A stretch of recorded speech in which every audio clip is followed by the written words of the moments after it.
21 number सवाल है कि एक विद्यार्थी किसी परीक्षा में 30% अंक प्राप्त करता है तथा 27 अंक से अनुत्तीर्ण हो जाता है। एक दूसरा विद्यार्थी इसी परीक्षा में, मतलब परीक्षा सेम है, 40% अंक प्राप्त करके उत्तीर्ण अंकों से 27 अंक अधिक प्राप्त करता है। इस परीक्षा के परिणाम तथा उत्तीर्ण प्रतिशत ज्ञात कीजिए। देखिए, सबसे पहले तो कोई स्टूडेंट है, मान लेते हैं यहाँ स्टूडेंट 1 है और यहाँ पे 2 है। ये क्या हुआ, पासिंग मार्क्स, ये पहले तो 30% ये मार्क्स लाता है लेकिन पास नहीं होता है। क्यों? 27 नंबर से फेल हो जाता है। मतलब यदि इसको हम लोग 27 नंबर दे दें तो क्या ये पासिंग मार्क्स हो जाएगा? क्या ये पासिंग मार्क्स हो जाएगा? अच्छा, दूसरे का देखते हैं कि ये 40% अंक लाता है, 40% अंक लाता है, लेकिन क्या होता है कि उत्तीर्ण अंकों से 27 अंक इसके पास ज़्यादा है। मतलब यदि इसमें हम 27 घटा दें तो क्या ये भी पासिंग मार्क्स के बराबर हो जाएगा? क्या देखिए, ये भी पासिंग मार्क्स है और ये भी पासिंग मार्क्स है, मतलब ये दोनों आपस में बराबर कर सकते हैं। चलिए अब इसको सॉल्व करते हैं। यदि सॉल्व कीजिएगा तो 30 को उधर लेके जाते हैं और ये -27 को इधर लेके जाते हैं, मतलब इसको इस साइड और ये 27 को इस साइड। तो 40% माइनस 30% इज इक्वल टू 27 और ये उधर जाके 27 प्लस में 27, या क्या लिख सकते हैं, 40 में से 30 गया, 10% इज इक्वल टू 54। चलिए अब आप लोग यहाँ पे आगे देखिएगा, पूछ रहा है हम लोगों से क्या कि उत्तीर्ण प्रतिशत ज्ञात कीजिए। देखिए, उत्तीर्ण प्रतिशत मतलब कितना प्रतिशत में वो पास हो जाता है। तो आप लोग देख रहे होंगे कि ये भी पासिंग मार्क्स ही है और ये भी पासिंग मार्क्स ही है, तो दोनों में से किसी पे हम लोग उत्तीर्ण प्रतिशत निकाल सकते हैं। यदि हम लोग इसको लेते हैं तो उत्तीर्ण प्रतिशत कितना है, 30% प्लस 27 मार्क्स। लेकिन परसेंटेज निकालना है ना, तो पहले ये बताइए कि 27 को हम लोग कितना परसेंट लिख सकते हैं। यदि 10% बराबर 54 होता है तो 54 का आधा होता है 27, तो मतलब 10% का आधा 5%। तो इसको ऐसे भी लिख सकते हैं, 30% प्लस 5% इज इक्वल टू कितना हो जाता है, 35%। और ये आ गया हम लोगों का उत्तीर्ण प्रतिशत, जो कि सवाल में पूछा जा रहा था। उसी प्रकार आप लोग इस पे भी बैठा के निकाल सकते हैं। लेकिन इसका सबसे अच्छा तरीका मैं बताऊंगा कि यदि ऐसा सवाल आपको कहीं भी एग्जाम में नजर आए जिसमें से कि 2 स्टूडेंट को कुछ परसेंटेज मिलते हैं और एक को कम मिलता हो, ठीक है, एक को अधिक मिलता हो तथा एक दूसरे को कम मिलता हो, ठीक, तो आपको कुछ नहीं करना है। इन दोनों प्रतिशत, जो भी आपके पास 2 स्टूडेंट का प्रतिशत दिया रहेगा, उन दोनों को घटा देना है। जैसे यहाँ पे 40 और 30 दिया हुआ है तो 10% लिख देंगे, और एक कम है और दूसरा ज्यादा है, तो एक कम है दूसरा ज्यादा है, तो दोनों को क्या कर देंगे, जोड़ देंगे, 27 27 54।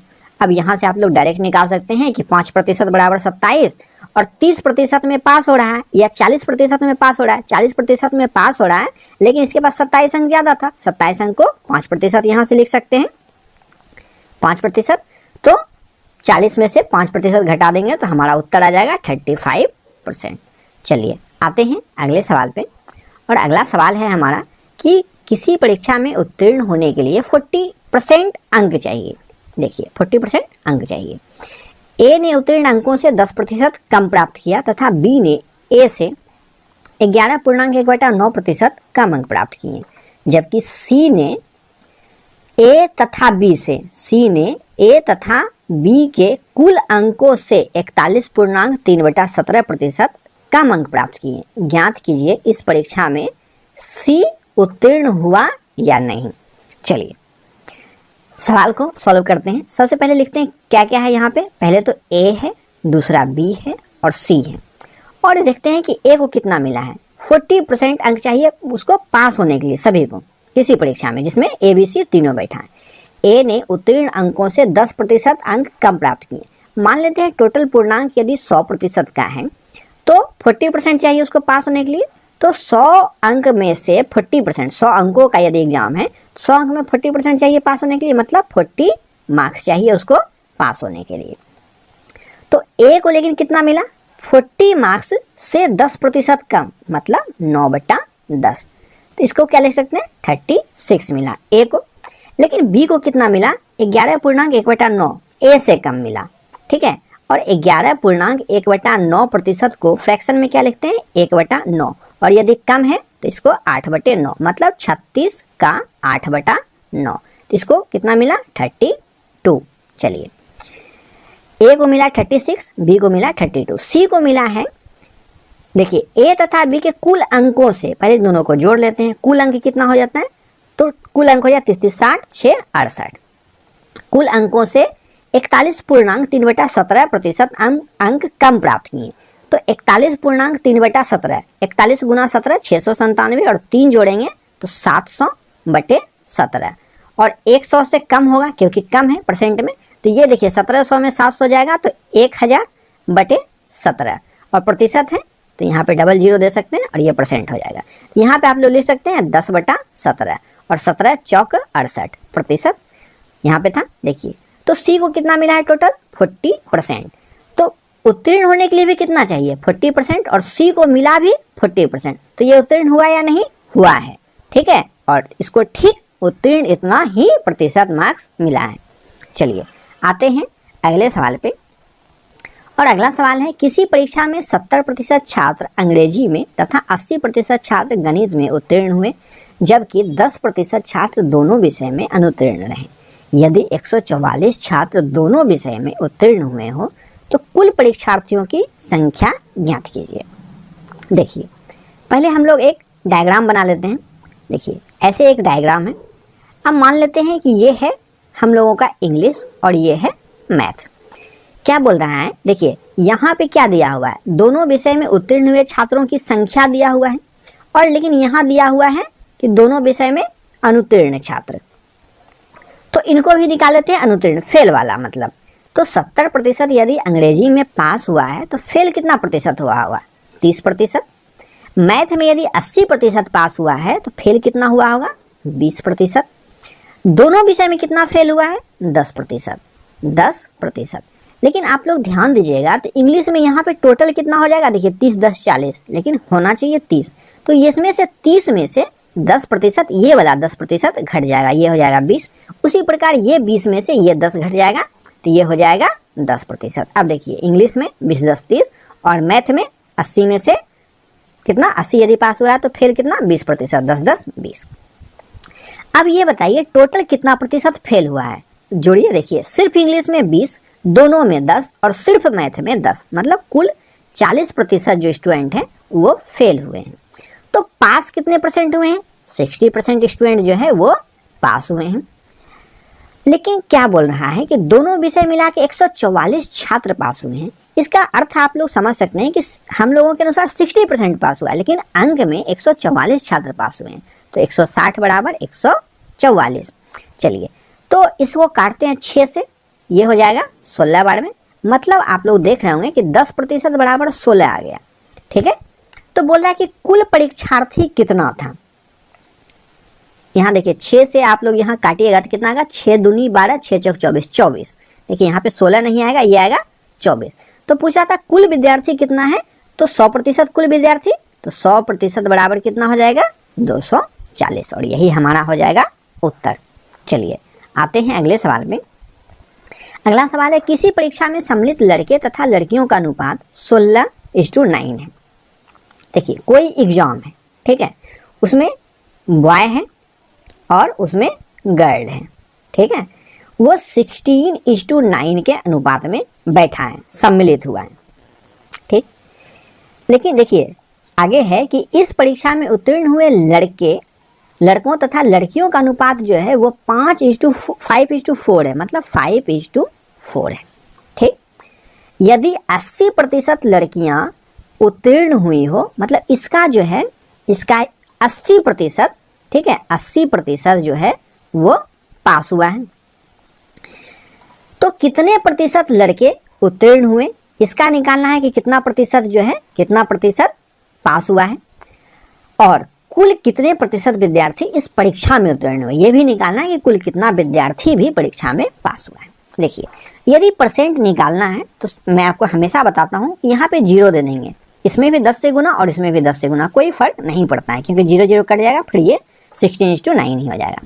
अब आप लोग निकाल सकते हैं कि 90 का 80% यदि निकालेंगे तो कितना हो जाएगा, 9 72 लड़की जो है वो पास हो गया।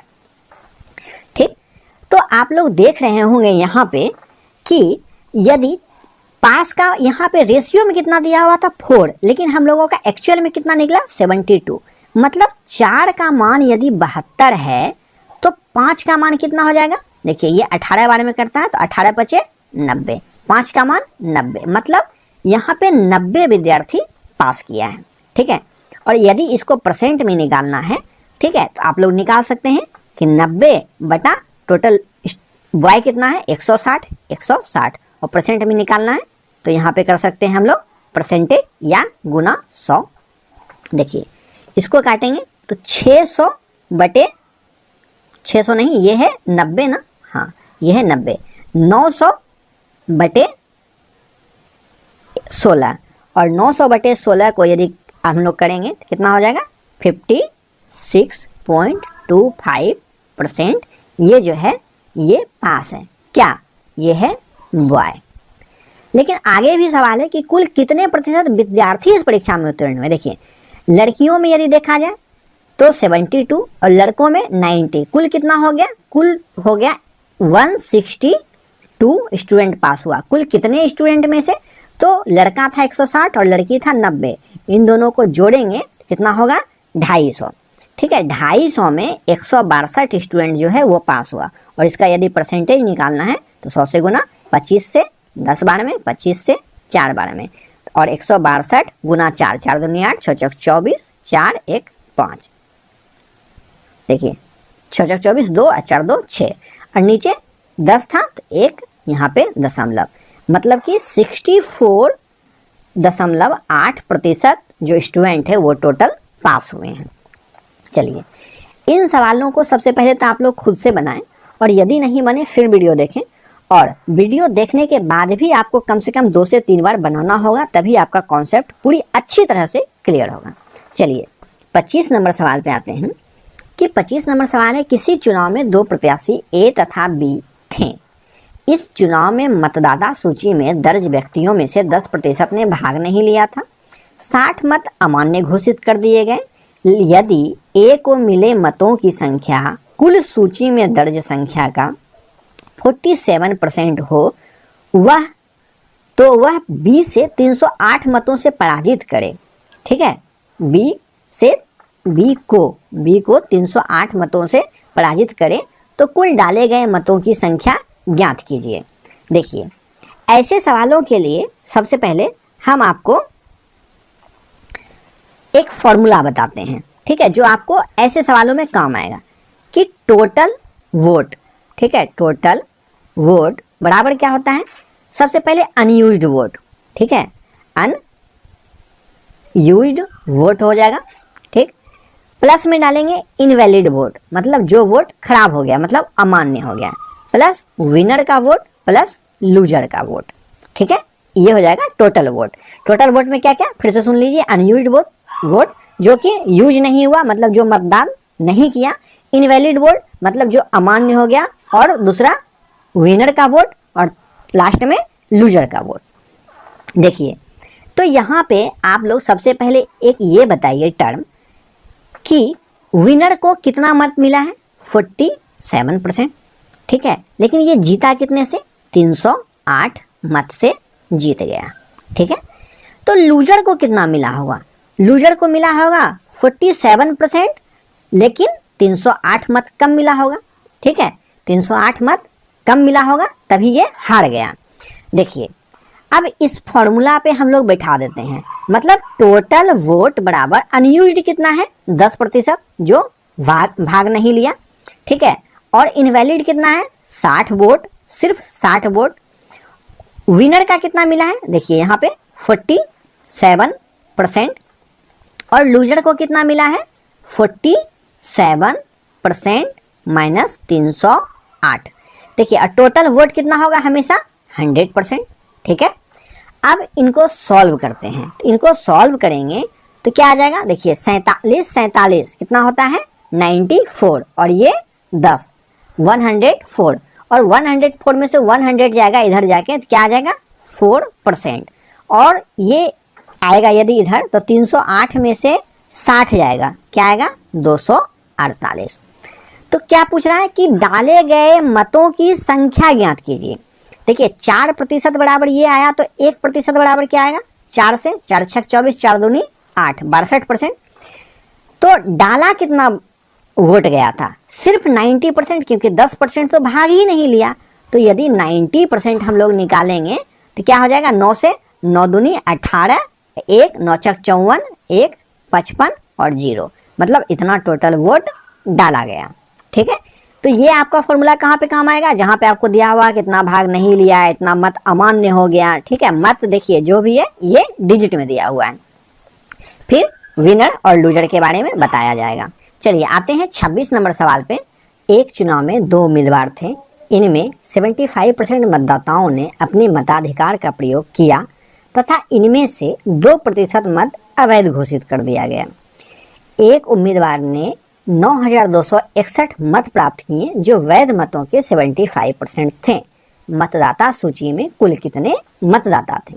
देखिए यहाँ पे कहीं ऐसा नहीं दिया हुआ है कि जो लूज करने वाला था वोट, मतलब जो उम्मीदवार था, मतलब जो हार गया, उससे कितना ज़्यादा या कम लाया है। ठीक है, तो यहाँ पे टोटल दे दिया है कि एक मतदाता, मतलब जो उम्मीदवार था उसको टोटल इतना वोट मिला। ठीक है, तो ये सिंपल सा परसेंटेज का जो भी हम लोग बनाते हैं उस पे बन जाएगा। कि जैसे कि मान लेते हैं कितना था, एक्स टोटल वोट था, इसमें से 75% मतदाताओं ने अपने मत का प्रयोग किया, तो 75% को क्या लिखते हैं हम लोग, यहाँ पे 75% को 3/4। लेकिन इनमें से 2% मत अवैध घोषित कर दिए। किन में से, जो वोट डाला उन्हीं में से ना, तो 2% अवैध घोषित हो गया, तो टोटल कितना प्रतिशत बचा, 98%। अब क्या है कि जो बचा है उनमें से जो है 9,261 मिला उम्मीदवार को, जो वैध मतों का, देखिए कुल वोट था, इसमें से 75% ही मत किया, उसमें से 2% अवैध हो गया, तो कुल इतना बचा। इसका सिर्फ 75% है, कौन सा, 9,261। इसको हम लोग बराबर कर देते हैं। तो यहाँ पे चलिए इसे काटते हैं। यदि देखिए 9 3 से 3 तिया 9, यहाँ हो जाएगा 0 3 8 24, 3 7 21। फिर काट देते हैं 3 से 3 दूनी 6 और 3 नमा 27। ठीक, अब यहाँ पे आप x को यहाँ पे ला सकते हैं कितना, 1029 गुना 98 नीचे जाएगा, यहाँ पे 4 गुना 4 16 गुना, देखिए यहाँ पे 100 नीचे आएगा 98, और इसको हम लोग सॉल्व करेंगे। सॉल्व करके जो भी आएगा वो हमारा उत्तर होगा। इसको सॉल्व करने के बाद कुल आएगा 16,800। आप लोग इसको एक बार कैलकुलेट कर लीजिएगा। ये टोटल वोट था। ठीक है, मतदाता सूची में, क्योंकि x ये निकला है मतदाता सूची में, टोटल इतना वोट था, और यही हमारा उत्तर है। चलिए आते हैं अगले सवाल पे, 27 नंबर, कि एक व्यक्ति अपनी आय का 75% खर्च करता है, उसकी आय में 20% वृद्धि होने पर वह अपने खर्च में 10% वृद्धि करता है, उसकी बचत में कितने प्रतिशत वृद्धि होगी। देखिए यहाँ पे क्या है, पहले किसी आदमी का आय है, मतलब इनकम है, फिर उसका कोई खर्च होगा, एक्सपेंडिचर, फिर कुछ वो बचाएगा, सेविंग। ठीक है, तो अब इसमें से देखिए हम लोग देखेंगे कि उसका आय का 75% खर्च करता है, मतलब यदि आय 100 है, उसका 75% क्या कर देता है, खर्च कर देता है, तो बचा उसके पास कितना होगा, सिर्फ 25 आय में से जो खर्च करेंगे, और जो बचेगा वही सेविंग। देखिए अब बोल रहा है उसकी आय में 20% की वृद्धि हुई। अब इसमें यदि 20% का वृद्धि हुआ, 20% का वृद्धि हुआ, तो ये कितना हो जाएगा, 120। आगे है, तो वह अपने खर्च में 10% की वृद्धि करता है। खर्च जितना कर रहा था उससे वो कितना कर दिया, 10% का वृद्धि। 10% इसका वृद्धि करेंगे तो कितना हो जाएगा, 82.5। 75 में 7.5 जोड़ेंगे तो 82.5। आगे अब सवाल है कि उसकी बचत में कितने प्रतिशत वृद्धि होगी। तो अब ये बचत कितना कर रहा है, देखिए यहाँ पे कितना जोड़ेंगे, देखिए 82.5 मतलब कि यहाँ हो जाएगा आपका 17.5 और 20, मतलब 37.5 रुपया का वो अब बचत कर रहा है। मतलब 120 में 82.5 घटा देंगे तो सेविंग कितना कर रहा है, 37.5। अब है कि उसके बचत में कितने प्रतिशत की वृद्धि हुई। पहले था 25, अब हो गया 37.5, तो कितना प्रतिशत ये बढ़ा है। ये देखिए 25 से आपको लग रहा है क्या 12.5 बढ़ा है, किससे 25 से, और परसेंट निकालना है तो मतलब 1/2 आया काट के। परसेंट में 1/2 को क्या लिखते हैं हम लोग, 50% का बढ़ोतरी हुआ है। ठीक है, चलिए आगे आते हैं 28 नंबर सवाल पे। और 28 नंबर सवाल है, किसी वस्तु के मूल्य में 10% वृद्धि होने पर इसके उपभोक्ता को इसकी खपत कितने प्रतिशत कमी करनी होगी जिससे इसके मद में उसके खर्च में कोई वृद्धि ना हो, जिससे कि इस मद में उसके खर्च में कोई वृद्धि ना हो। देखिए 10% वृद्धि हुआ, मतलब पहले यदि उस पर कोई 10 खर्च कर रहा था तो अब कितना खर्च कर रहा है 11, 10% वृद्धि हो गया। अब बोल रहा है कि इसमें कितना कमी करना होगा। अब हो गया है ये, लेकिन इसमें कितना कमी करना होगा कि कोई वृद्धि ना हो, मतलब 10 का 10 ही रह जाए। तो 11 से 10 लाने के लिए कितना कमी करना होगा, एक किससे कमी करना होगा 11 से। और इसको यदि परसेंट में निकाल दें तो 1/11 को हम लोग परसेंट में क्या लिखते हैं 9.1/11। ये सब फ्रैक्शन तो आपको याद ही होगा। चलिए आते हैं नेक्स्ट सवाल पे। नेक्स्ट है कि किसी वस्तु पर 10% कमी करने पर उसकी खपत में 8% की वृद्धि हो जाती है। इस वस्तु से प्राप्त राजस्व में प्रतिशत वृद्धि अथवा कमी ज्ञात कीजिए। देखिए कोई वस्तु है, ठीक है, उसका में देखिए 10% कमी की है, मतलब 10 से कितना हो गया है 9। ठीक है, यहाँ पे मूल्य होना चाहिए था, मतलब प्राइस 10 से 9 हो गया। तो क्या हो गया, खपत, उसका जो खपत है वो 8% की वृद्धि हो जाती है। मतलब 8% का वृद्धि मतलब कि 100 से हो गया है 108। तो अब आप लोग इसको मल्टीप्लाई कीजिए। ये पहले का होता है, हमेशा से बताता हूं, और ये अभी का होता है। ठीक, अब देखिए कि आप यहाँ पे देखिएगा कि इसको यदि मल्टीप्लाई करें तो ये 1000 हो जाएगा, और इसको यदि मल्टीप्लाई करें तो ये हो जाएगा 972, 9×8 और ये 9। तो आप लोग देख रहे होंगे पहले 1000 था, लेकिन अब सिर्फ 972 रह गया। इससे ये तो पता चल गया कि ये कमी होगा, वृद्धि नहीं होगा। लेकिन कितना कमी होगा, 28 का कमी होगा। किससे कमी होगा, 1000 से। ठीक है, 1000 से कमी होगा, और परसेंट निकालना है तो 100। मतलब देखिए 28/10 आया, और इसको परसेंट में कितना लिखेंगे 2.8%। ठीक है, एक दशमलव लग जाएगा एक डिजिट के बाद, और यही हमारा उत्तर हो जाएगा। ये क्या आया, कमी। चलिए आते हैं आज के आखिरी सवाल पे। आखिरी सवाल है कि दाल के मूल्य में 30% वृद्धि होने पर एक गृहिणी को उसकी खपत कितने प्रतिशत कम करनी होगी जिससे इस मद में केवल 10% बढ़े।